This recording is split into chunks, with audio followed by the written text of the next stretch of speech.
If your kids ran your company, what would they do differently? We need to think anthropology, not technology. Mike Walsh, Hong Kong-based futurist and author of Futurtainment, literally blew delegates away at the shopping centre Congress in Cape Town last week with his take on retail trends.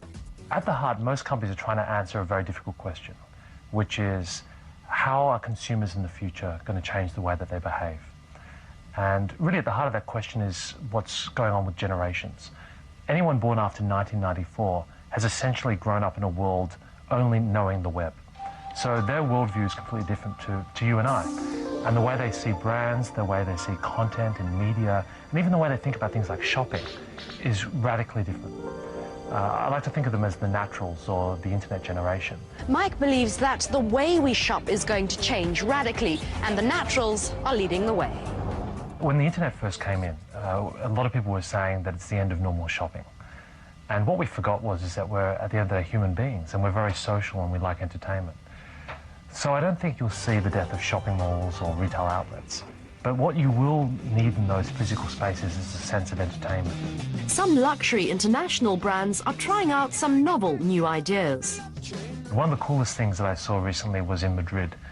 Diesel have actually started experimenting with social media mirrors. So when you're trying on clothes that you're thinking about buying, you can stand in front of this mirror, which actually is a video camera, which connects you to Facebook. So you can literally show the clothes you're about to buy to all your friends on Facebook and get their instant approval.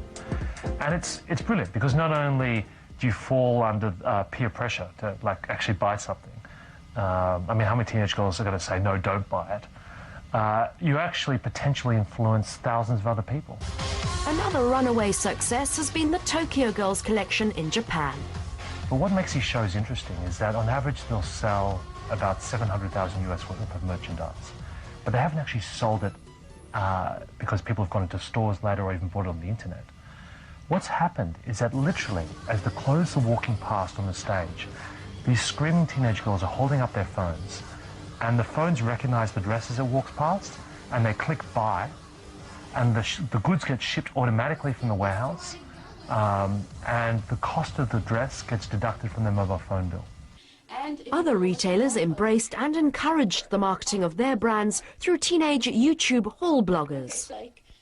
Basically, young teenage girls who go out shopping, and then they go back in front of their camera, in front of YouTube, and they basically pull out all the things that they've bought out of their bag and show the world.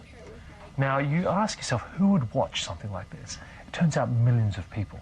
It's got to the point that Macy's and some of the big retailers in the United States have actually cut deals with these teenage haul bloggers to give them free products because they're having more influence on young girls' spending habits than catalogs and TV commercials. Social networking sites have evolved from being for fun and friendship to serious marketing tools. In fact, there are some businesses that simply could not exist without social networking sites like Twitter. One of the best examples I've seen of that was something I saw recently in Los Angeles, where the hottest fast food at the moment is, believe it or not, Korean taco.